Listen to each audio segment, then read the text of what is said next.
নমস্কার বন্ধুরা, রিক্তা রান্নাঘরে সবাইকে স্বাগত। আজকের রেসিপি বাটা মাছ দিয়ে, ঝিঙে দিয়ে, আলু দিয়ে পাতলার ঝোল। একবারেই মশলা দেব না। চলুন রান্নাটা শুরু করি, আপনারা দেখতে থাকুন। আমি সবার প্রথমে একটু সাদা মেথি নিয়েছি আর একটু রাঁধুনি নিয়েছি। এটাকে আমি ভেজে নেব শুকনো কড়াইয়ে।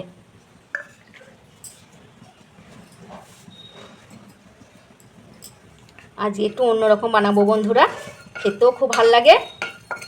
দেখুন বন্ধুরা, মশলাটার মধ্যে একটা সুন্দর গন্ধ উঠে গেছে। আমি একটু ঠান্ডা করতে দেব।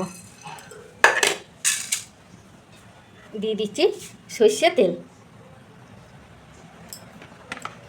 তেলটাকে ভালো করে আমি গরম করে নেব। মশলাটা ঠান্ডা হয়ে গেছে, আমি একটু গুঁড়িয়ে নেব। তেলটা ভালো করে গরম হয়ে গেছে, আমি মাছটার মধ্যে নুন হলুদ মাখিয়ে নিয়েছি, ভেজে নেব।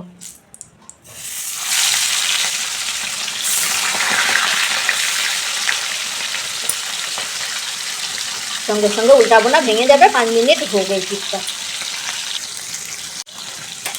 এক পিঠ ভাজা হয়ে গেছে আর এক পিঠ উল্টিয়ে দিচ্ছি।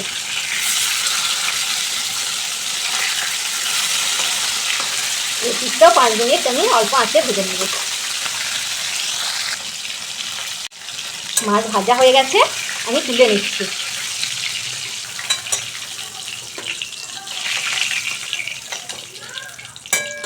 আমার অতটা তেল লাগবে না বন্ধুরা, আমি একটু তেল কমিয়ে দিচ্ছি।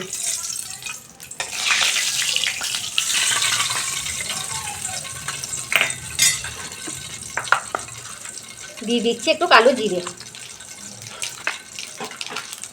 জিরেটা 1 মিনিট নাড়াচাড়া করে দিচ্ছি। জিরেটার মধ্যে একটা গন্ধ উঠে গেছে, আমি দিয়ে দিচ্ছি আলু, কেটে রাখা আলুগুলো।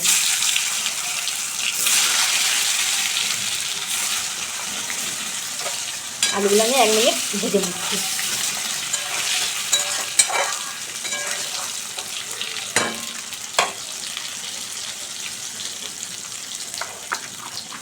দিয়ে দিচ্ছি হলুদ গুঁড়ো।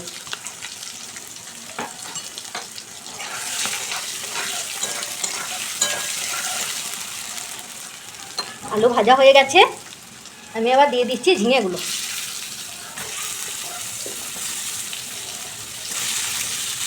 ঝিঙের সাথে আলু ভালো করে কষিয়ে নেব।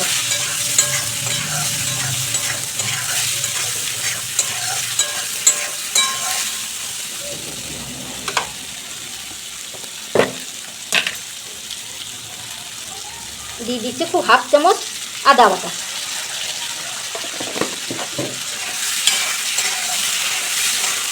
মিনিট একটু নাড়াচাড়া করে নিচ্ছি।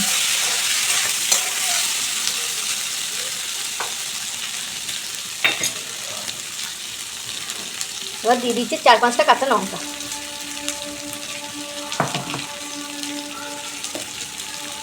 মাছ ভাজার সময় নুন দিয়েছিলাম বন্ধুরা, তার পরিমাণ মতো নুন দিয়ে দিচ্ছি। এবার আমি অল্প আঁচে ঢাকা দিয়ে দিয়ে রান্নাটা করে নেব।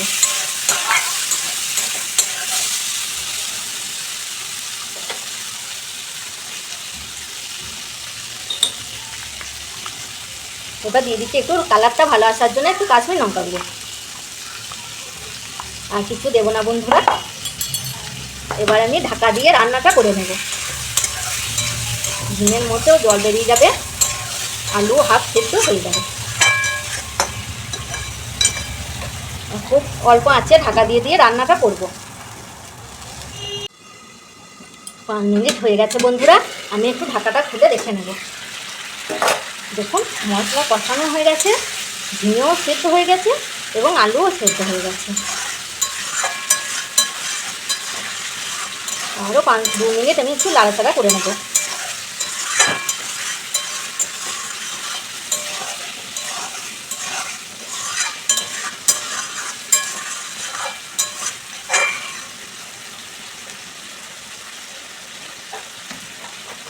এবার আমি দিয়ে দিচ্ছি আমার পরিমাণ মতন জল।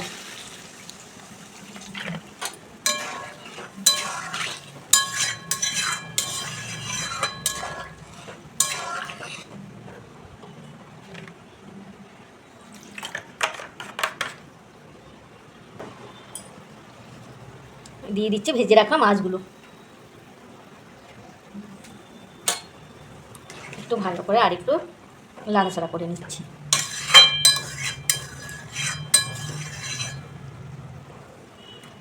আমি একটু নুনটা দেখে নিচ্ছি।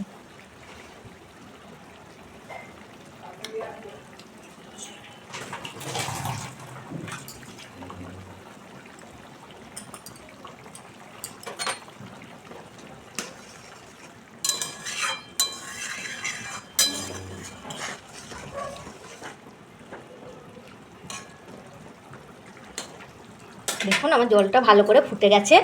আমি এবার দিয়ে দিচ্ছি ভেজে রাখা মশলা গুঁড়িটা।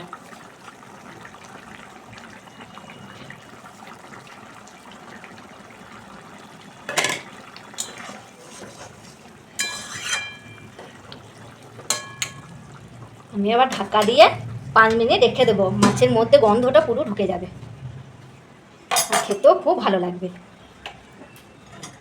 যদি রেসিপিটা ভালো লাগে অবশ্যই কমেন্ট করে জানাবেন। কমেন্ট করে জানাইলে ভিডিও বানাইতে ভালো লাগে। আর একটা লাইক করবেন, সাবস্ক্রাইব করবেন আর আমাদের পাশে থাকবেন। নমস্কার বন্ধুরা, আবার কোনো নতুন রেসিপি নিয়ে আসবো। আমি এবার ঢেলে নেব।